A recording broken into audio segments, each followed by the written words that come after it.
আমাদের হচ্ছে মেজোরামতলা সার্বজনীন রাম পূজা কমিটি। এটা আমাদের পড়ছে ঘোষালবাগান, হাওড়া। তো এখানে আমাদের পূজা 6তম বর্ষ চলছে। আর এখানের পূজা হচ্ছে বড় রামতলায় যেমন চার মাস ঠাকুর থাকে, তো সেই অনুসারে আমাদের এটা 4 দিন থাকে, মানে 1 মাসে 1 দিন ওরে আমরা ধরা হয়।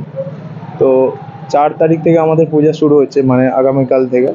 তো 9 তারিখে আমাদের প্রতিমা নিরঞ্জন, আর 4 তারিখ থেকে হচ্ছে বাচ্চাদের বসে আঁকো প্রতিযোগিতা, সন্ধ্যায় সাংস্কৃতিক অনুষ্ঠান আছে। আর 5 তারিখে আছে উদ্বোধনী অনুষ্ঠান, আর সন্ধ্যায় বস্ত্র বিতরণ। আর যা বাচ্চারা মানে আঁকা প্রতিযোগিতা হবে তাদের পুরস্কার বিতরণী আছে, আর সন্ধ্যায় আরও সাংস্কৃতিক অনুষ্ঠান আছে। আর 6 তারিখে রামনবমীর পূজা আছে পুরো সকাল থেকে, ভোর 4টে থেকে পূজা শুরু হবে। আর সন্ধ্যেবেলা কিছু অনুষ্ঠান আছে, যেমন বাবা রামের জন্য নাম গান করতে আসবেন কিছু মানুষজন। আর 7 তারিখে আছে আমাদের সাংস্কৃতিক অনুষ্ঠান, ওটাও একটা বড় সড়ো বাউল গানের ওপর দিয়ে, তারপরে রাম ঠাকুরের অনুযায়ী। আচ্ছা, বলছি যে এই যে পুজোটা, রাম পুজো, এই যে ইন্সপিরেশনটা কিভাবে আসে? ইন্সপিরেশন বলতে মানে হচ্ছে আমাদের একদম ছোট্ট করে একটা পুজো হতো, একটা ছোট্ট করে হতো, কিন্তু তারপরে আস্তে আস্তে মানে ডেভেলপ হতে শুরু করেছে। ঠিক আছে, আগের বছর মানুষের না, প্রথম এই যে পুজোটা যেটা আপনারা করেছেন, যে এই যে ভাবনা চিন্তা, যেটা কিভাবে হঠাৎ করে মানে এটা মানে অনেকের মানে যেতে অসুবিধা হতো বড় নামতলায় পুজো দিতে যেতে, কারণ ওখানে অনেকজনের প্রচণ্ড ভিড় থাকতে। এবার একটা মানে কি বলবো, কনসেপ্টটা একটা ওই কারণের জন্য কনসেপ্টটা বানানো হয়েছে যে যাতে মানুষজন এসে পাড়ার মধ্যে পুজো দিতে পারে।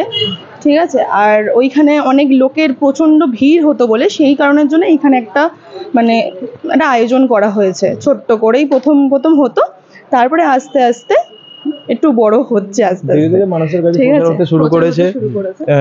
আমাদের মেজোরামতলার নামও অনেক জায়গায় পরিচিতি হতে শুরু করেছে। তো এইভাবে আমরা চালিয়ে যাচ্ছি।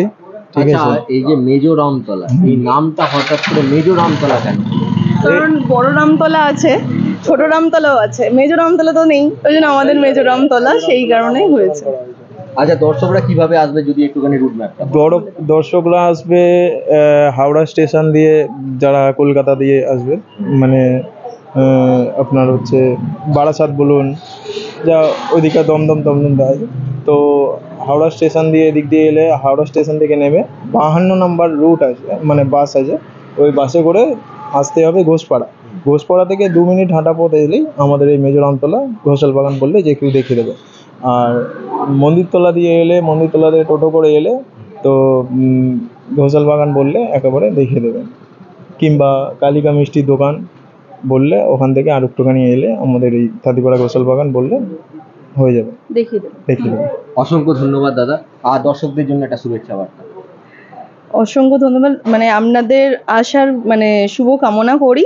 এখানে এসে দর্শন করুন সকলে মিলে, এসে মানে আমাদের প্রতিমা দর্শন করুন, মানে বাবা রামচন্দ্রকে। রামনবমীটা আরো যেন মানে আরো ভালো করে যেন ঠাকুরের আশীর্বাদে আরো বড় করে করতে পারি, সেটা যেন একটু দেখবেন।